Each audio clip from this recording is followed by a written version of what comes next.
All right, today we're jumping into a pretty radical blueprint for our economy. It's called ZYRO Hive, and it's built around a huge question. What if we could design a system that actually rebuilds our crumbling infrastructure and heals our ecosystems at the exact same time? Yeah, it's a big idea. It's about completing our planet both physically and socially. So the model we're about to walk through, it isn't just a theory. It's framed as an answer to a really profound challenge. It looks at the problems we see all around us, aging power grids, polluted waterways, and it reframes them. They're not just liabilities anymore. They're actually massive, untapped opportunities for regeneration. And that's really the heart of it, right? What if fixing a city's water system could also regenerate the very watershed it depends on? What if upgrading the power grid could also financially empower the communities it serves? This is the core idea, the central promise of the ZYRO Hive model. Now, what's really interesting here is that this model doesn't try to invent some brand new institutions from scratch. Instead, the argument is that the foundation is already here. It's just operating as two incredibly powerful, but totally disconnected sovereign forces. So on one side, you've got what the model calls the industrial utility. Think of the big players, the ones managing our energy, our water, our communications, all the physical stuff. And then on the other side, you've got the live-in community. This is the holder of the deep intelligence of a place, its culture, its ecology, its patterns. The model gives us a formal name, a pattern contributor enterprise, or PCE. Now, both of these are absolutely essential, and they're both sovereign, but they've basically been architecturally separated. Well, until now. Okay, so you've got these two totally separate worlds. The big question is, how on earth do you build a bridge between them? The answer, according to the source, lies in something called a dual innovation. Let's break down what that bridge actually looks like. First up, you have the Regenerative Entity, or RE. You can think of this as the corporate engine, the vehicle that looks at a huge, expensive infrastructure problem, say an outdated grid, and completely flips the script. It turns that stranded obligation into a massive opportunity to create new generative value. And its counterpart, the other side of the bridge, is the Pattern Contributor Enterprise, or PCE.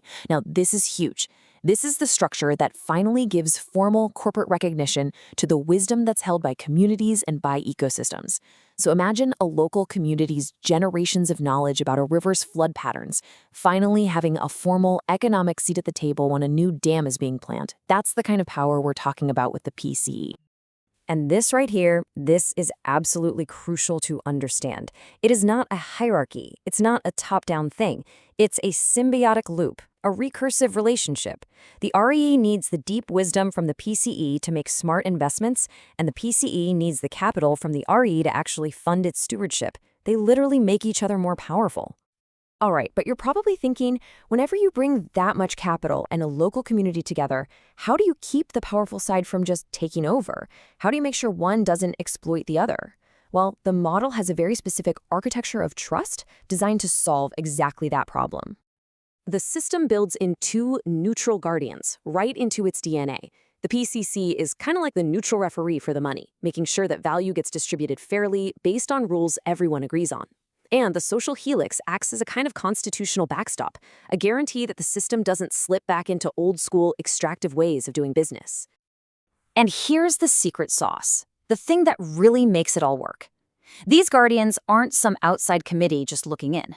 They are legally and structurally anchored inside both the RE and the PCE. This dual anchorage, as you see here, is completely non-negotiable. It's the core mechanism that guarantees the balance of power and makes sure value flows between them, not just from one to the other. Okay, so we've got the two main players, we've got the bridge connecting them, and we've got the trust architecture to keep it all fair. So how does this engine actually start turning? How does it create value? The source calls it the generative flywheel. The flywheel works in two big interconnected cycles. Cycle A, that's the RE's side of the equation. It starts by discovering a huge infrastructure problem, bootstraps the funding for a solution, completes the actual physical work, and in doing so, generates a massive wave of new capital. And get this, the capital efficiency is pretty astounding. According to the source, one of these massive projects can be activated with as little as 1% in proof capital from co-investors just to get the ball rolling. And that's because once the circuit is completed, a whopping 98% of the value that's created becomes generative capital. It flows back to upgrade the utility, it rewards the investors, and this is the critical part, it funds the other side of the flywheel. And that funding is what powers Cycle B, the PCE's work. This is where the community identifies those crucial living patterns, the ecological and cultural wisdom needed to make the project a real success. That knowledge gets verified, its value is formally recognized, and boom, the contributors gain real economic agency. You see how it works? It's this beautiful, self-reinforcing loop. The capital from the RE's cycle pays for the PC's crucial work. And in turn, the wisdom and patterns from the PC make the RE's next project even smarter, more resilient, and more valuable. It's a flywheel that literally gains momentum with every single rotation, making both sides stronger. Okay, so this sounds great in theory, but what does it actually look like in the real world? How does this completely rewire the roles for all the key players involved? Because this isn't just a financial model, it's a total redefinition of relationships. Let's start with the utility company. For them, this is a total game changer. They're no longer just a service provider trying to cut costs. They become a genuine ecological partner. Instead of constantly fighting against nature, they get the capital they need to upgrade their systems and the deep local intelligence to operate in harmony with the land they serve. But for the community, wow, the shift is even more massive. They're no longer just passive beneficiaries of some project being done to them. They become sovereign generators of real value. This model even allows for the formal recognition of non-human contributors, like a river or a forest, and it directs capital right back into their care. We're talking about a fundamental shift in power. And what about the investors, the ones putting up that initial capital? For them, the whole game gets an upgrade. It's not just about simple return on investment anymore. It's about portfolio completion, actively turning liabilities on the balance sheet into generative assets. That vague ESG compliance stuff stops being a checkbox exercise and becomes real, measurable regeneration with a clear financial upside. So when you zoom all the way out, what's the ultimate vision described here? Well, the dual output of this engine is profound.